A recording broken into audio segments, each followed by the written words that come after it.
Mesdames et messieurs, merci de nous regarder de partout ailleurs et bienvenue à ce magazine Savoir Plus sur votre télévision. Vous le savez, nous décortiquons plusieurs sujets, surtout cadrant avec l'économie, les mines et l'environnement.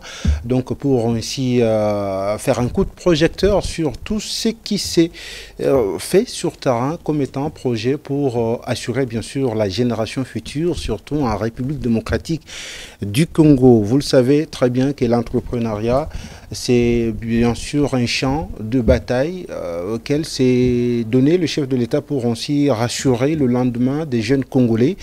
Alors sur ce plateau, nous allons recevoir M. Pepel Loubo, qui est le président de l'association congolaise des sous-traitants dans les domaines de la technologie, de l'information et de la communication. En tout cas, entrepreneuriat de jeunes, à quoi rêvent les jeunes Congolais? C'est avec lui que nous allons pouvoir évoquer la question. Monsieur Pepel, bienvenue. Merci beaucoup, Monsieur Ben. Vous allez bien? Très bien. D'abord, vos impressions.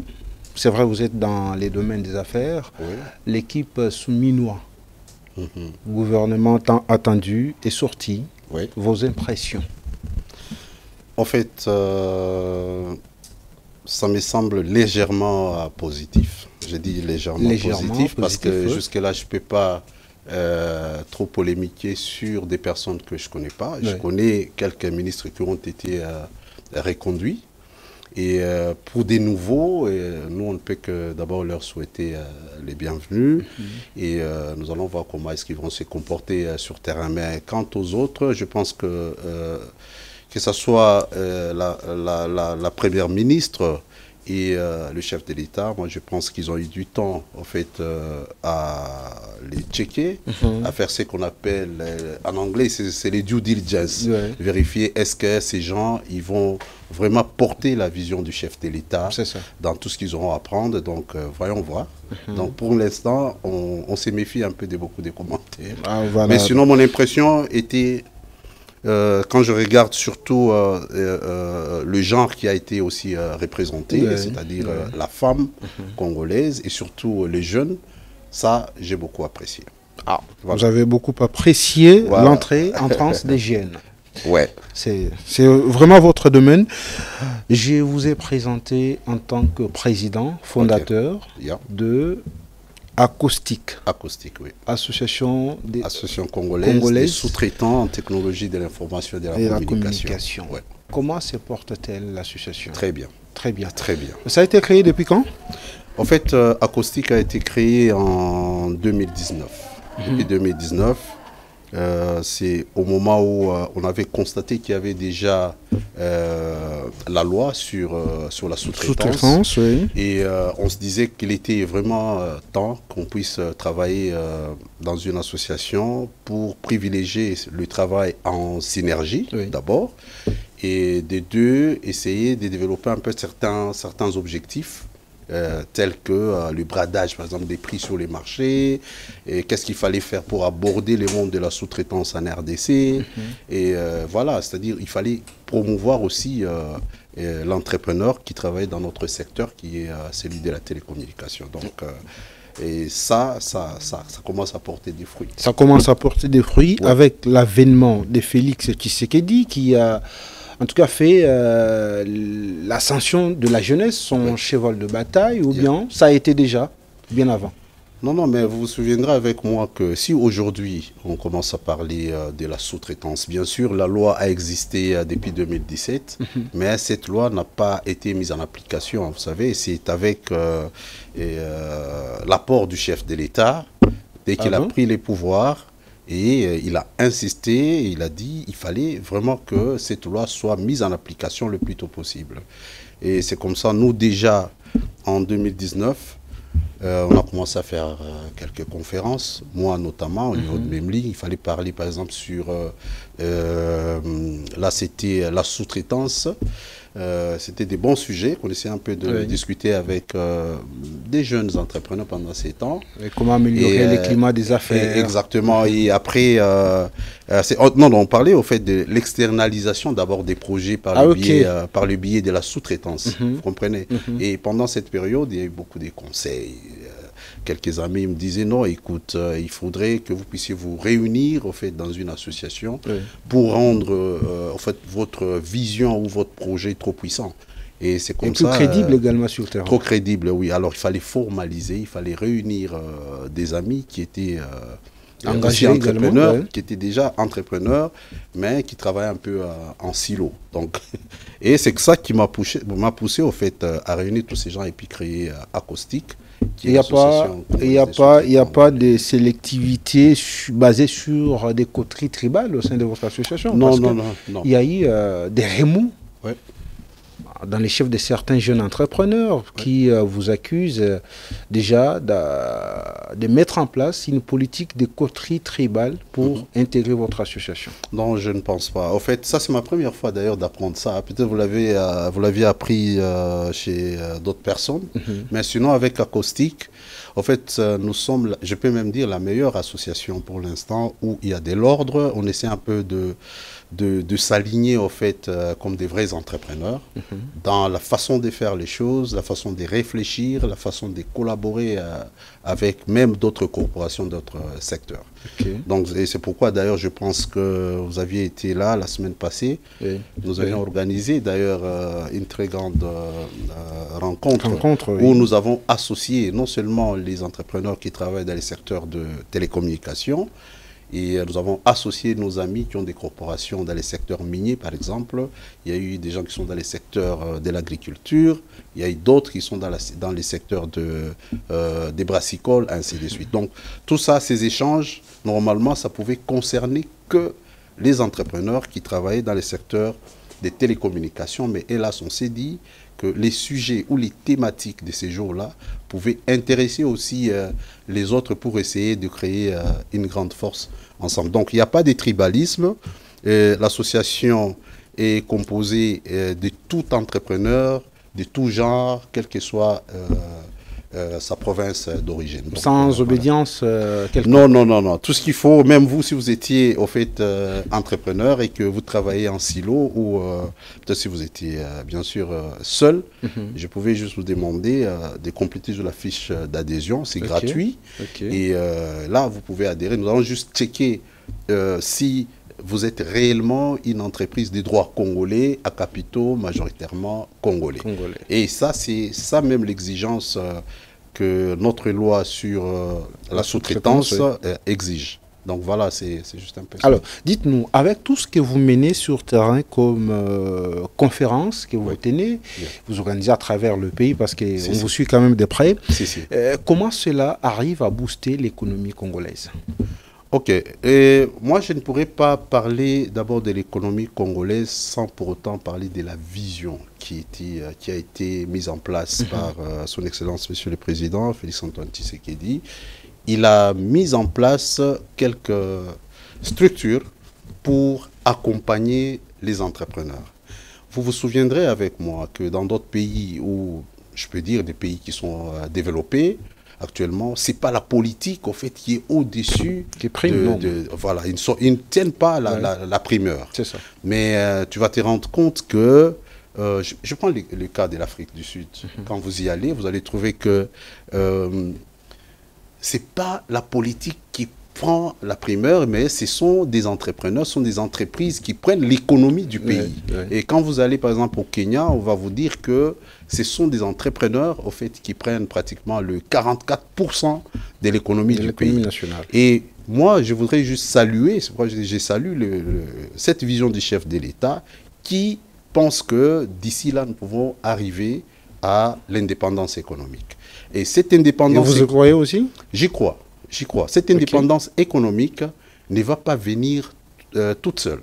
Donc ça va venir avec les entrepreneurs et il doit y avoir des lois qui accompagnent ces entrepreneurs-là.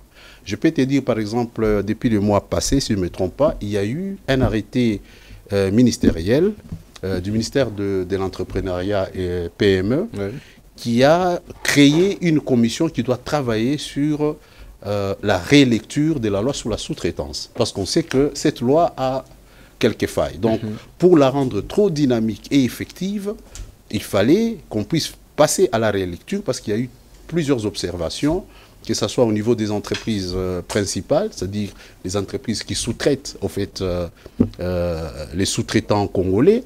Et cette loi, c'est la loi sur les contenus locaux. Et c'est cette loi sur les contenus locaux va faire de sorte que, aujourd'hui, qu'on ne puisse pas avoir beaucoup de fuites des capitaux. Okay. Et c'est une loi qui va privilégier, en fait, l'industrie locale, s'il faut que je puisse en parler. Et je te donne un exemple. Si, par exemple, aujourd'hui, vous voulez importer, vous voulez importer du carburant de l'extérieur, vous vous rendez compte qu'il y a un grand capital qui va rester dans un pays d'autrui. C'est-à-dire le pays où vous devez acheter ces carburants-là. Et tout ce que vous allez recevoir en RDC, c'est juste votre bénéfice. Et par contre, avec la loi sur les contenus locaux, ça va faire de sorte que nous-mêmes, nous soyons porteurs de beaucoup de productions, notamment, par exemple, la production du carburant, la production des matières premières en RDC. Et si X ou Y veut tomber, ou bien tu veux acheter de la marchandise et que tu sais en trouver en RDC, l'argent va tourner seulement dans notre pays. Et ça serait une très grande évolution. Et vous allez constater que les entrepreneurs, que ce soit l'État congolais, va monter, il va booster les recettes, que ce soit au niveau du trésor public et pourquoi pas avoir aussi des millionnaires en RDC. Donc, déjà pour moi, cet apport de la loi sur la sous-traitance fait que notre économie va bouger. Déjà, ça a commencé à bouger parce que ce sont les jeunes entrepreneurs actuellement qui prennent en charge, qui portent au fait d'abord cette loi et qui portent aussi les décisions qui sont prises au niveau. Ça bouge dans l'intérêt communautaire ou bien c'est pour vous seul? Non, en principe, je vais vous dire une chose. En lingala, on dit faux perso. Je ne sais pas si vous êtes au courant de ces termes. Il y a des gens aujourd'hui, dans le temps plutôt, les entrepreneurs étaient habitués à travailler en silo. Et actuellement, vous allez vous rendre compte que nous sommes en train de travailler en synergie. Et travailler en synergie, ça veut dire tout simplement avoir une vision pour créer une classe moyenne et créer aussi la chaîne des valeurs. Qui parle de la chaîne des valeurs, ça veut dire tout simplement que quand moi j'ai par exemple un projet pour la construction des routes, donc je ne peux pas être moi-même les producteurs, les transporteurs, je ne peux pas être moi-même les fournisseurs des carburants, je ne peux pas être moi-même par exemple les fournisseurs des ciments. Alors tout ce que nous sommes en train de privilégier actuellement, c'est créer cette chaîne des valeurs, c'est-à-dire partager votre projet avec les autres.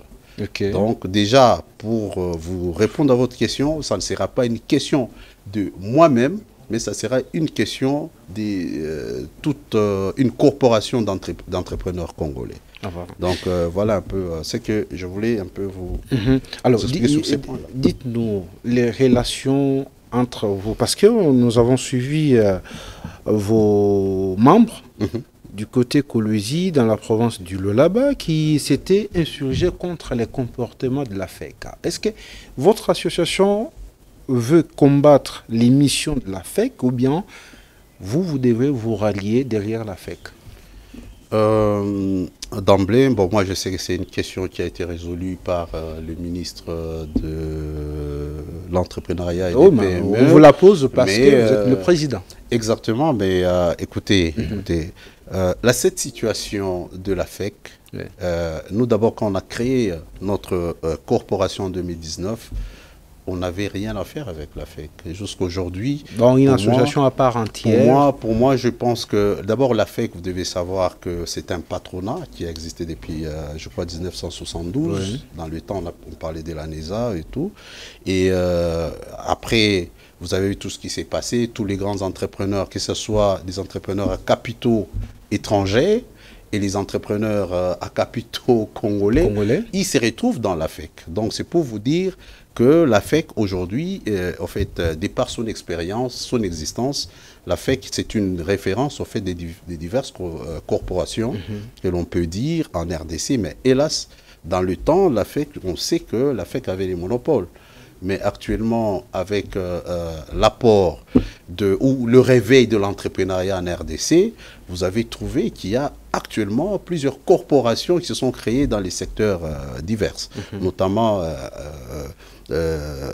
au Katanga, vous allez trouver qu'il y a des corporations qui sont juste dans les secteurs miniers. Oui. Quand vous venez, par exemple, ici à Kinshasa, bien sûr nous sommes acoustiques, mais on est représenté sous le plan national dans les secteurs des technologies de l'information et de la communication, notamment aussi les télécoms. Et j'ai vu aussi à l'Est, il y a des gens qui sont spécifiés dans les domaines des palmes. Des palmes, voilà. C'est-à-dire qu'il y a plusieurs corporations aujourd'hui. D'ailleurs, la loi nous les permet. Donc, c'est pour vous dire qu'on n'a pas créé nos corporations tout en ayant en tête l'idée de combattre qui que ce soit, ni combattre la FEC. Et moi, je peux vous dire déjà dès le départ qu'on a des très bonnes relations avec la FEC. Nous avions eu à discuter toujours sur l'avènement de la RSP, cette histoire d'accès au marché. Et on a eu quand même des petites réunions en aparté entre la FEC et nos associations et la RSP. Donc, pour moi, je pense qu'il n'y a pas à combattre qui que ce soit. Donc les malentendus ils se sont révoltés. A été dissipés. Non, écoutez, une chose est vraie, c'est que dans une famille, il ne manque jamais des petits soucis. Aujourd'hui, nous, on a beaucoup de respect au fait, envers la FEC parce que nous devons suivre leur modèle.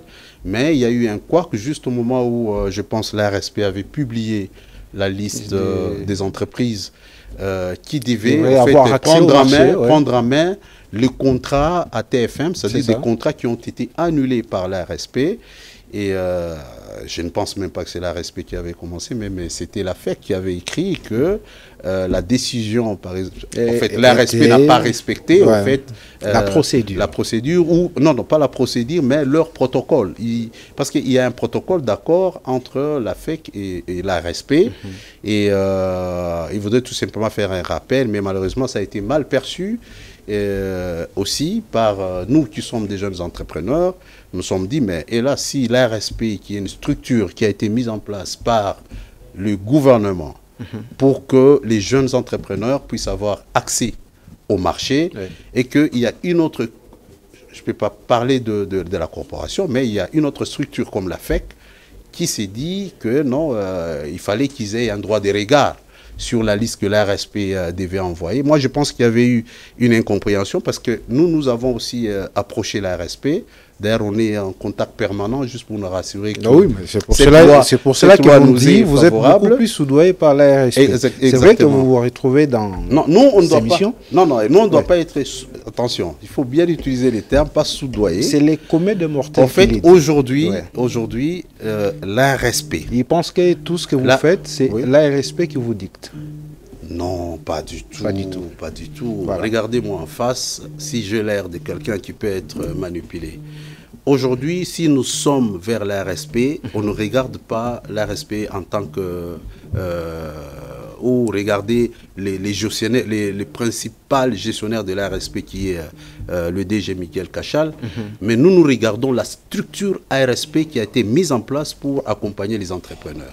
Donc nous avons le droit d'être en contact permanent avec la RSP pour nous rassurer. Donc vous n'avez rien à voir avec les individus. Non. Il ne faut pas compter les individus. Nous rassurons sur l'applicabilité de la loi sur la sous-traitance. Mais hélas, le patron de la RSP, c'est le DG Miguel Cachal. Par conséquent, on doit collaborer. Vous savez, j'ai entendu nos aînés qui disaient que la République démocratique du Congo a des meilleures lois qui ne puissent exister au monde. Je pense que vous êtes au courant. Bien sûr. Mais qui souffrent de leur applicabilité. Et aujourd'hui, les lois souffrent de leur applicabilité. Pourquoi? Parce que nous, qui sommes la population, nous ne nous sommes pas appropriés de nos lois. Parce que si vous attendez que les politiques ou les gouvernements puissent appliquer les lois à notre place, ça serait très difficile. C'est à nous de faire appliquer ces lois. Nous devons nous les approprier. Et nous, en tant qu'entrepreneurs, on constate que nous avons une loi sur la sous-traitance, une loi qui est, disons, une loi sur la sous-traitance. Vous avez des lois portant création d'autres structures, je peux vous parler de la RMP, de la FOGEC, de la NADEC, de la PROSEM, eh bien, si vous remarquez, en ces jours ici, les jeunes entrepreneurs cherchent à s'approprier au fait de ça. Vous n'allez pas condamner parce qu'on les voit tout le temps à la FOGEC pour dire que non, voilà, ils sont soudoyés. Non, c'est pas ça. Nous, on est entrepreneurs, on est autonomes et nous prenons nos décisions. Pour nous, nous disons d'ailleurs que... Et aussi apolitique. Nous avons un partenariat... Autonome et aussi apolitique. Nous avons un partenariat gagnant-gagnant avec les institutions. Aujourd'hui, s'il y a des institutions, si les institutions mettaient des lois pour nous, nous disons nous sommes les principaux partenaires de ces institutions-là. Si, par exemple, aujourd'hui, on constate que la loi sur la sous-traitance n'est pas appliquée, eh bien, nous allons attaquer l'individu qui est appelé à gérer cette structure.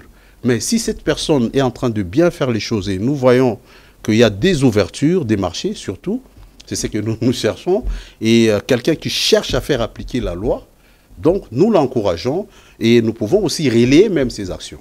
De la même manière, nous pouvons le faire avec, par exemple, la cellule qui gère les climats des affaires aussi, par exemple, au niveau de la présidence. Pourquoi pas? Si on constate qu'ils sont là pour essayer de réguler et se rassurer que les climats des affaires et on peut dire les climats des affaires et comment dirais-je améliorés, moi je pense que nous allons aussi les acclamer. C'est tout ce que nous faisons. Mais déjà, depuis votre avènement, est-ce qu'avec tout ce que nous constatons au niveau de la République, le climat des affaires est-il amélioré? Parce que ça doit permettre à ce que toutes les deux parties, ou les parties incluses, puissent se retrouver. Est-ce que le climat est-il amélioré? Non. Jusque-là? Non, d'emblée, je vous dirais non. Non. Mais à quoi sert votre lutte? Non. Voilà. Notre lutte, au fait, c'est pour faire améliorer ces climats des affaires. Pour combien de temps? Je vous donne un exemple, pas même un exemple. Moi, je vous informe que au niveau d'abord de la présidence, vous savez qu'il y a une cellule de climat des affaires. Il y en a, bien sûr. Pourquoi le chef de l'État préfère s'asseoir au niveau de la présidence? Je ne vous pose pas des questions, mais je voulais réfléchir avec vous à haute voix. C'est pour vous dire que ces climats des affaires en RDC nécessitent un grand suivi. C'est pourquoi chaque responsable dans sa structure, dans le ministère, il faut en parler même au mandataire, chacun là où il est, doit se rassurer que le climat des affaires est amélioré. Et pour se rassurer de tout ça, c'est comme ça que vous avez vu, le chef de l'État, il a mis une cellule pour essayer d'être son œil. Parce qu'il sait que le climat des affaires au niveau du Congo, ce n'est pas facile. Il sait que ce n'est pas facile.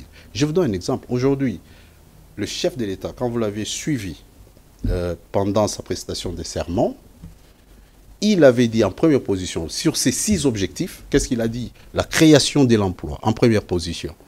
Et qui crée les emplois? Ce sont les entrepreneurs. Est-ce que les entrepreneurs sont bien accompagnés?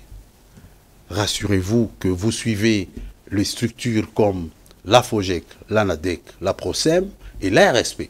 C'est-à-dire les jeunes entrepreneurs ne doivent pas rester comme des oiseaux dans leur nid, attendant que le gouvernement vienne arranger les climats des affaires, mais ça doit commencer par nous-mêmes et par les structures qui sont appelées à gérer.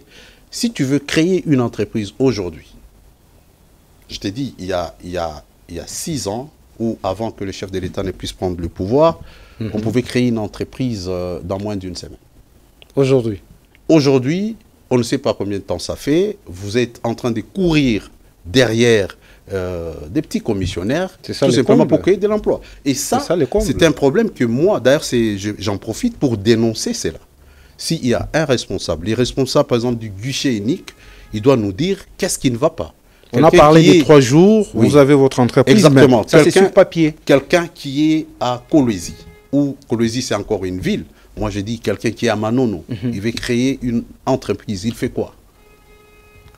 Je vous dis, aujourd'hui, j'ai essayé de vendre quelque part, par exemple, de ma société à certains actionnaires, mais ça fait pratiquement 3-4 mois que j'attends juste un PV. Ça, c'est un problème. Ou soit, les gens qui sont supposés gérer cette structure, c'est-à-dire les guichets uniques, soit ils ne savent pas ce qu'ils sont en train de faire. Ça, moi, je l'ai dit.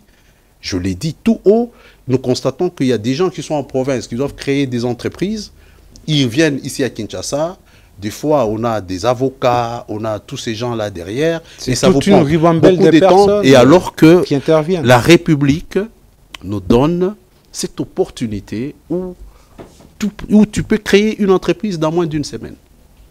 Et le montant à payer, moi je sais, c'est juste 120 $. Mais demandez actuellement, il y a des gens qui payent 300 $ chez des avocats. Il faut entrer dans des commissions, ainsi de suite. Ça, là, c'est déjà la première des choses qui abîme le climat des affaires. La deuxième des choses, je vous ai parlé ici de la chaîne des valeurs. Pour des gens qui veulent, par exemple, accéder à des marchés, il faut avoir des agréments. Si vous devez avoir, par exemple, vous devez travailler dans les infrastructures, on vous demande d'avoir des agréments. Et quand vous devez aller chercher cet agrément, on va vous dire, voilà, on doit venir contrôler chez vous si vous avez autant de camions, si vous avez autant de ceci ou de cela. Moi, je pense que ce n'est pas la vraie façon, en fait, de créer une chaîne des valeurs. Mais c'est une garantie. La vraie chaîne des valeurs, c'est ce que je venais de te dire. Ouais. Aujourd'hui, tu peux avoir un contrat en tant qu'expert. Tu as tes ingénieurs, et bien sûr, qui ont fait l'IBTP, et ainsi de suite. Et tu as quelques matériels, bien sûr. Mais s'il faut louer, par exemple, les tracteurs, quand il faut louer des gros camions et tout, tu sais qu'il y a un autre frère qui ne fait que louer des camions. Est-ce que tu comprends? Je peux avoir un projet d'1 million de $. Je me dis, bon, écoutez, avec ces projets ici, moi, je suis à mesure de mettre mes ingénieurs sur terrain. Ouais. Ils peuvent même regarder la qualité des services. Ils peuvent répondre peut-être à 50% de ce qui est demandé. Mais le reste, je crée une chaîne de valeur en donnant un montant à monsieur X que lui ne peut m'amener que des camions. Ça, par exemple, c'est un exemple. Bien sûr. Et lui aussi, à son tour, il va se dire, non, moi j'ai des camions, j'ai signé un contrat avec quelqu'un qui va m'amener du carburant. Donc, c'est ça la chaîne des valeurs. Donc, dès le départ, nous sommes en train de biaiser les choses. Autre chose, pourquoi aujourd'hui, on peut dire qu'on peut créer des millionnaires seulement dans les secteurs privés? Parce que c'est le gouvernement qui l'a dit. Est-ce que nous n'avons pas la RMP? Nous avons la RMP. Dans la RMP, les Congolais ont droit au moins 40% des projets. Vous comprenez?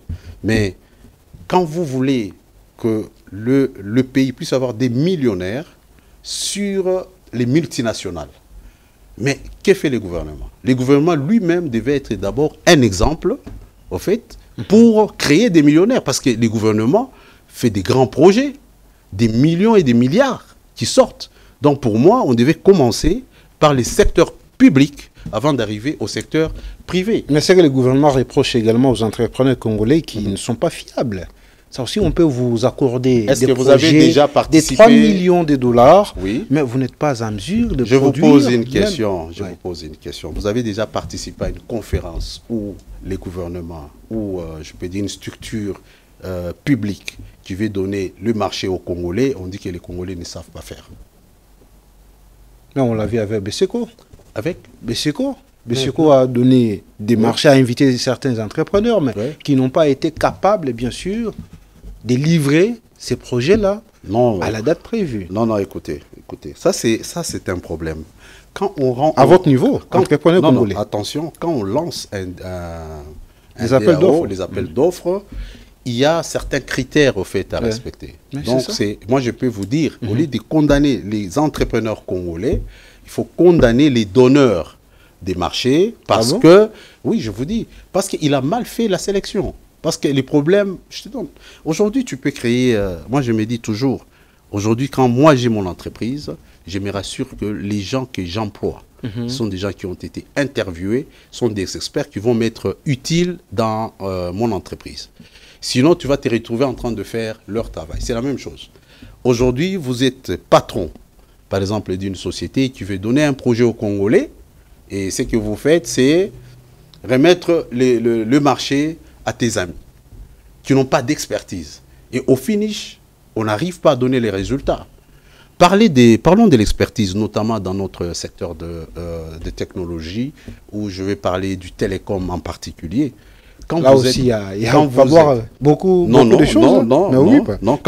Mais le secteur, il est élu par les étrangers. Quand vous êtes sur terrain, vous avez déjà vu des Blancs ou des étrangers en train de travailler? Non. Non, c'est vrai, la main il y a certaines entreprises. Oui. D'ailleurs, moi, je félicite beaucoup l'ARSP qui s'est érigée actuellement en gendarme pour se rassurer que les entreprises sous-traitantes sont réellement des entreprises à capitaux majoritairement congolais. Pourquoi? Parce que tous ces gens-là qui pensaient qu'ils pouvaient être les plus meilleurs que nous tous, ils s'abattent sur notre expertise. Donc si aujourd'hui, quelqu'un veut me parler de l'expertise congolaise, je lui dirais non, sur cette question, il faut oublier, surtout dans les secteurs des télécommunications. Il faut oublier ça, parce que les gens qui sont sur terrain, ce sont des Congolais, des ingénieurs congolais qui sont sur terrain, qui ont créé tous ces réseaux que vous voyez, ils ont été sur terrain. Mais les autres qui viennent, qui disent par exemple que nous ne sommes plus meilleurs que vous, tout simplement, c'est parce qu'ils ont eu la chance d'avoir des garanties bancaires. La plupart des marchés en RDC, la plupart des marchés, que ce soit dans les secteurs publics, les gouvernements lui-même, ils vous donnent une des conditions, une des conditions que je n'aime jamais. C'est laquelle? Demander aux entrepreneurs congolais que pour accéder à un projet des 10 millions, des 3 millions, démontrer que vous avez une garantie des 3 millions dans votre compte bancaire. Qu'est-ce que vous en dites? Non, mais c'est à vous. C'est vous le président. Déjà, quand vous entendez ce que j'ai dit... C'est pourquoi vous dites que l'État il faut qu'on arrête. Le gouvernement doit être le premier accompagnateur. Là, on doit avoir des garanties. On ne peut pas vous... Le gouvernement doit mettre à votre disposition beaucoup d'argent. Non. Le gouvernement doit être le premier accompagnateur en mettant sur place, ici en RDC, des banques d'accompagnement, des banques de développement. Je vous repose la question, avons-nous des banques de développement en RDC? Non. Mais les entrepreneurs peuvent aussi en créer. Ça c'est la première. Les entrepreneurs qui doivent en créer, c'est pourquoi nous sommes en train de décrire le climat des affaires. Ce climat des affaires doit être pour créer encadré. Une banque, c'est tout un problème. Pour créer une banque, il faut une caution. Je pense qu'on demande 30 millions, 50 millions de dollars. Et puis, il y a des commissions. Voilà. C'est-à-dire, si nous sommes en quête des 2 millions, d'1 million, 2 millions, 3 millions, pour parler des millionnaires en RDC, et vous pensez vraiment qu'aujourd'hui, nous pouvons avoir cette facilité de créer une banque? Non. Aujourd'hui, il y a eu des détournements dans ces pays, vous le savez, que même le chef de l'État le décrit. L'IGF est là en train de décrire les détournements. C'est plus de 100 millions, 200 millions, 300 millions. Mais créer une banque de développement, ça coûte quoi? Ça coûte quoi pour la RDC? C'est de la mauvaise foi. Moi, je ne peux pas dire la mauvaise foi. C'est des personnes qu'on choisit peut-être qui sont mal placées. Ah bon? Pour moi, donc le chef n'est pas bien entouré.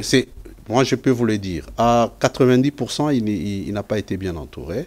Parce que si des gens, surtout au niveau de nos lois sur les finances, ainsi de suite, il devait faire des propositions au chef de l'État qu'actuellement, vous parlez de l'entrepreneuriat, comment est-ce que nous allons les accompagner?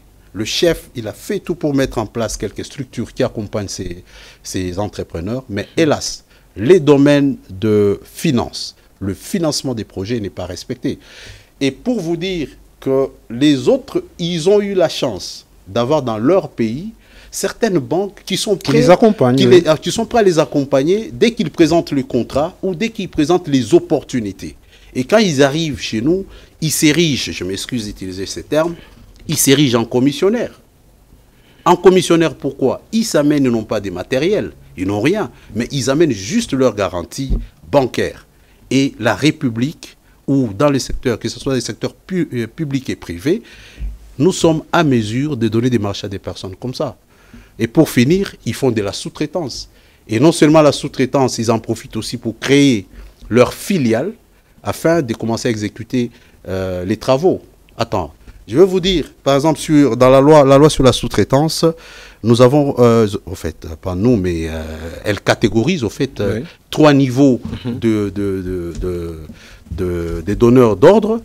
Vous allez vous retrouver avec, par exemple, un maître d'ouvrage, après le maître d'ouvrage qui s'est dit, ok, moi j'arrive en RDC où je suis telle structure de la RDC, j'ai tel projet, mais je ne saurais pas l'exécuter. Tout ce que je peux faire, c'est donner mon projet à une entreprise principale.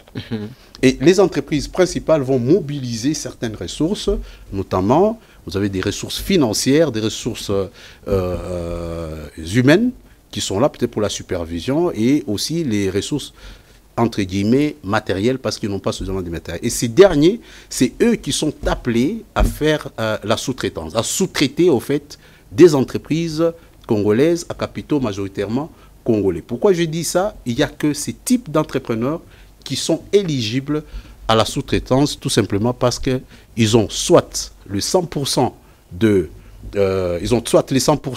des capitaux, ou ils partagent les capitaux avec d'autres partenaires étrangers avec qui ils se limitent, pour les Congolais 51% au moins, et pour les étrangers 49%. Donc entre eux et nous n'avons que 2%.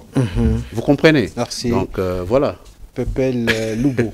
C'est vrai, il y a beaucoup à dire, mais l'État nous imparti touche à sa fin. C'est tout. Moi, je pensais qu'on continuait. C'est de la matière. Vous n'avez pas eu l'impression que nous avons beaucoup parlé, alors? Ah non, non, pour moi, je pense qu'on n'a pas juste 15 minutes parce que... Non, bon, vous êtes habitué aux conférences, on comprend exactement, bien. Voilà. Exactement. Donc, on va retenir ici que c'est l'État qui devrait être le premier accompagnateur. Surtout dans votre secteur privé. Mais aussi... Non, dans tous les secteurs. Secteur public. D'ailleurs, pour moi, avant de parler du secteur privé, il faut parler du secteur public, où il y a des millions et des milliards. Vous n'avez pas qui sont volatilisés. Vous n'avez pas suivi des millions qui sont partis pour juste les trous d'eau, là. Je ne vais pas citer le forage. Donc, ça vous a beaucoup plus emballé? Non, emballé, mais nous, c'est un constat. Ça, c'est juste un exemple. D'ailleurs, ça, c'est peu. Il y a beaucoup de millions qui sont en train d'être, au fait...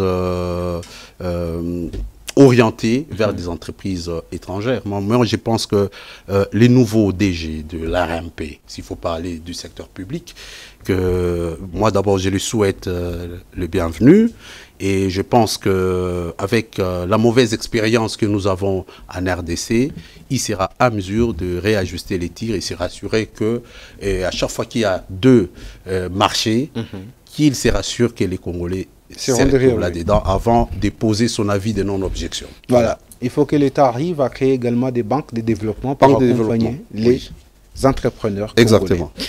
Monsieur Pepel Lubo, oui. Merci d'être venu. Merci, c'est à moi de vous remercier. Merci, ce ne sera pas la dernière fois. Nous allons vous retrouver encore dans nos prochaines productions pour parler, parce que ces secteurs regorgent beaucoup de problèmes.